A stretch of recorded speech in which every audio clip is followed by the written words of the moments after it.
For 45 years, the case of Teresa, Terry, Flores, and Martha Marty Mezo has remained one of the most haunting double-child homicides in California history. A case frozen in time, buried under decades of unanswered questions, investigative dead ends, and aging memories that once seemed destined to fade into silence. But recently, something has shifted. Inside the San Luis Obispo County Sheriff's Office, a new set of lab results landed on the desk of cold case detective Clint Cole, an investigator known for helping bring justice in the Kristen Smart case. These new results did not solve the Flores Mezo murders, but they did something equally important. They reignited hope. For the first time in decades, forensic testing, using capabilities that simply didn't exist in 1980, has produced new, viable markers. Detectives are not calling it a break, at least not publicly. But anyone who understands cold case work knows this. When evidence is old, degraded, and limited, even a partial DNA recovery can be the difference between a case that stays cold forever and one that finally begins to warm. To understand why investigators are fighting the clock today, you must go back to the morning when this all began. A morning that started as quietly as any other in San Miguel, California, a rural, tight-knit community where children played freely, neighbors trusted one another, and danger felt like a distant rumor from other towns, other lives. It was May 17, 1980, a warm Saturday morning. 5-year-old Teresa, Terry, Flores, and 4-year-old Martha Marty Mezo walked along Mission Street, the familiar spine of their small town. Everyone knew them. Everyone saw them. These were the kinds of children who waved to adults, skipped along sidewalks, and moved through the world with the full confidence that comes from feeling completely safe. They stopped first at Witkowski's Market, a local grocery store where they often bought snacks. Shopkeepers remembered them clearly. Witnesses recalled them leaving the store mid-morning, cheerful and unbothered. Their next stop, only a few yards away, was the Elkhorn Bar, a casual watering hole where families sometimes wandered in for sodas in the early hours of the day. An adult man inside offered to buy them each a drink. Investigators never confirmed whether his presence mattered, but it became part of the timeline they would return to again and again. The girls finished their sodas, walked out of the bar, and headed toward home. It was a short walk, a straight line, a path they had taken countless times before. Somewhere along that path, the world lost track of them. There was no scream, no reported struggle, no sighting that raised alarms. San Miguel was busy enough for people to see them, yet quiet enough for someone with the wrong intentions to act without immediate notice. By late afternoon, the girls' families realized something was terribly wrong. Calls to neighbors turned to calls to police. Officers swept the neighborhood. That night, floodlights and flashlights and desperate voices filled the air. In the hours that followed, the search expanded. Volunteers joined deputies. Helicopters circled. Horses moved through the brush. But the girls were gone. Their disappearance shattered the illusion of safety in a town that believed it was immune to the horrors that plagued other communities. And for the next 45 years, that shattering never fully healed. San Miguel still remembers the day Terry and Marty vanished. And investigators are now closer than ever to uncovering what happened after they walked out of the Elkhorn Bar. But first, the story must continue to the discovery that changed everything. How do two little girls vanish in broad daylight without a single witness? That question has haunted San Miguel for decades, and it remains the single most critical mystery of this case. The moment the girls were reported missing, the tone in San Miguel shifted from confusion to urgency. By early evening, officers were canvassing Mission Street, retracing the girls' path step by step, interviewing store owners, bar patrons, and families along the way. What should have been a simple timeline, a walk from Witkowski's Market to home, fractured into uncertainty. No one could identify where the girls went after leaving the bar. The longer the silence grew, the more fear replaced hope. Throughout the night, deputies searched fields, alleyways, and the riverbanks nearby. Volunteers combed through brush with flashlights. A helicopter circled above, its beams sweeping across the darkened town. No one rested. Parents who had never met each other shared the same sleepless hours, wondering if their own children were next. Over the next several days, the search drew in personnel from the surrounding region. Camp Roberts, an army base just north of San Miguel, provided support. Horses were brought in to search rugged terrain. Canines scanned the areas where deputies believed the girls might have wandered. Families created makeshift headquarters, waiting for news that never arrived. Then came May 29, 1980. Almost 2 weeks after the girls vanished, private contractors working on Camp Roberts were near the Bradley Road Bridge, an unassuming overpass above a stretch of the Salinas riverbed. It was a place where the river thinned to sand and brush, where debris often collected beneath the bridge. One worker noticed something unusual in the ground, a patch of disturbed sand, a shallow depression, something that didn't belong. When they uncovered the area, they found a small, loosely covered grave. Inside were the bodies of 2 children. News traveled fast through the sheriff's office. Within hours, investigators arrived and cordoned off the scene. The location itself added a new layer of complexity. The riverbed was technically accessible from multiple directions: civilian areas, rural trails, and Camp Roberts property. This meant the killer could have been local, military, passing through, or someone familiar with the area. The shallow burial site offered grim but vital evidence. The girls had been killed soon after their disappearance. Reports at the time described ligature marks on their necks, indications of strangulation. Teresa had been sexually assaulted. Martha had signs of blunt force trauma to the face and body. Their clothing remained as they were last seen: a yellow sundress with orange flowers for Teresa, an orange shirt and blue shorts for Martha. The forensic capabilities of 1980 were limited. Investigators recovered ligatures in a green trash bag near the grave, items that would later become crucial to modern testing. But at the time, there were no genetic databases, no viable DNA extraction from degraded samples, and minimal capacity for advanced analysis. Detectives had physical evidence, but not answers. As the discovery spread through San Miguel, grief collided with shock. Families mourned. Parents held on to their children more tightly. The bridge, once an overlooked landmark, became the symbol of everything lost. The community held vigils, the cemetery filled with flowers, and the question shifted from where the girls to who did this and why. The tragedy revealed itself not only in the crime, but in the location: a quiet bridge, a concealed riverbed, a place close enough to town to blend in, yet remote enough to hide.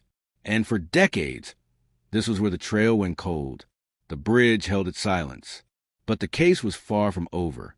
The discovery of the girls' bodies triggered one of the largest investigations in San Luis Obispo County history. At first, detectives believed the case might break quickly. After all, the girls were seen by multiple people in their final hours. The timeline was tight. Someone had interacted with them. Someone had watched them walk out of the Elkhorn bar. Surely someone in town had seen something. But San Miguel in 1980 had a hidden complexity. The town's small population masked a much larger transit flow. Camp Roberts brought soldiers, contractors, and civilians in and out of the area daily. Highway 101 carried drifters and long-haul travelers. And nearby Atascadero State Hospital housed and released high-risk offenders. Dozens of potential suspects moved freely through the region, many of whom left shortly after the girls vanished. Investigators questioned everyone they could: bar patrons, store clerks, local men with histories of harassment, soldiers stationed at Camp Roberts, individuals known to have unstable behavior. The list eventually ballooned to nearly 24 persons of interest. Some underwent polygraphs, far less reliable than people believed at the time. Others provided alibis investigators could not fully confirm. Several were deemed suspicious but not provably connected. And as the weeks passed, the lack of eyewitnesses made each theory more difficult to validate. Then came an unexpected detour: serial killer Henry Lee Lucas. In the mid-1980s, Lucas began confessing to crimes across the country. Among the hundred he claimed, he included the murders of Terry and Marty, describing a scenario in which he and his partner Otis Toole abducted the girls and killed them. For a brief period, some believed the case had been solved, but the confession collapsed under scrutiny. Lucas was proven to have fabricated many of his claims. He could not provide verifiable details about the Flores Mezo case. He was quickly dismissed as the killer, But the damage was done. The confession derailed momentum and disrupted the search for real suspects. As years turned into decades, witnesses moved away. Some died. Investigators retired. Files changed hands. Leads grew cold.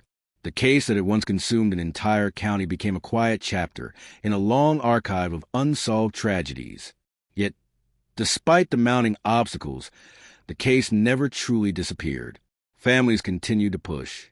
Detectives revisited evidence in 2005, hoping DNA advancements might help. But the technology had not yet reached the level needed to analyze the degraded samples. The Flores Mezo case refused to die because the community refused to let it. Even as the years stretched on, the memory of the girls remained present. At grave sites, in conversations, in the collective conscience of a town that could not forget.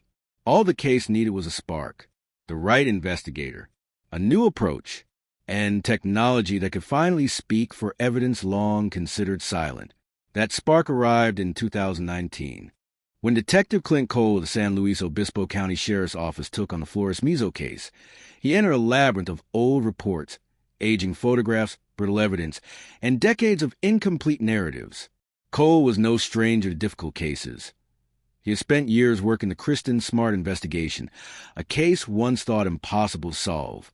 His persistence, methodical approach, and willingness to apply modern tools to old evidence made him uniquely equipped to handle one of the county's oldest cold cases. Cole knew the first step was simple but demanding. Rebuild the investigation from the ground up. He studied the original reports, tracked down surviving officers, re-interviewed witnesses, identified individuals who had never been fully investigated, reconstructed timelines with modern clarity. Then came the most critical stage, retesting the evidence. The ligatures, the clothing, the trash bag, any item that had been preserved with even a trace of biological material was sent to specialized forensic labs capable of analyzing what older technology could not. The samples were fragile, some barely salvageable. But Cole pushed for every possible result. The process was slow. The pandemic temporarily halted progress. Labs closed. Delays mounted. But the results, when they arrived, offered glimmers of hope. Partial profiles. Trace markers. Enough to suggest that a future forensic genealogy match might be possible. Cole worked closely with organizations dedicated to cold case resolution, including genealogical specialists and forensic scientists who understood the difficulty of extracting meaningful data from decades-old evidence. In 2025, national attention amplified the urgency. The true crime podcast Crime Junkie released a dedicated episode featuring the Flores Mezo case. Cole participated directly, publicly acknowledging the renewed energy behind the investigation. The sheriff's office issued fresh calls for information, urging anyone who lived in San Miguel during 1980 or had relatives with possible knowledge to come forward. Awareness surged. Tip lines received new information. People who had been children in 1980, now in their 50s, began recalling fragments they had long buried. The case did not suddenly crack open, but began to breathe again. Cole made one message clear. This case can be solved. We are closer than we have ever been. And with that declaration, the story moved from what happened to what may happen soon. Terrible crimes did not just affect the victims. They ripple outward for generations. For the families of Teresa Flores and Martha Mezo, 45 years of waiting carved a wound that time could not close. Some family members pass away before learning what happened.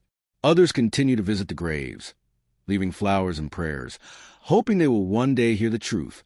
One of Teresa's surviving sisters has spoken openly about her declining health and her fear that she may not live to see justice served.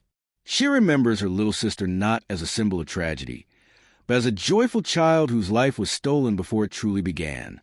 Her grief is accompanied by a plea. She wants answers before her time runs out. The sheriff's office recognizes the weight of that urgency. Detectives understand that potential witnesses are aging. Persons of interest, people who may have once been young adults, are now elderly. Every month that passes narrows a window to confirm alibis, collect new interviews, or obtain DNA references from living individuals connected to the case. This is why the renewed forensic results matter so much. They represent a final opportunity for modern science to do what 1980 could not. Even partial DNA profiles can be used in forensic genealogy searches, matching distant relatives, building family trees, narrowing suspects, and eventually identifying a perpetrator. Countless cold cases across the country have been solved this way in recent years. The same path remains open for Terry and Marty. Public awareness is now a critical factor. Tips that seemed insignificant decades ago may now align with modern data. Memories resurfacing due to media attention could fill in the gaps investigators struggled with for years. The sheriff's office is clear. Someone alive today knows the truth. Someone remembers. Someone may have heard a confession, witnessed suspicious behavior, or lived near someone who suddenly fled the area in 1980.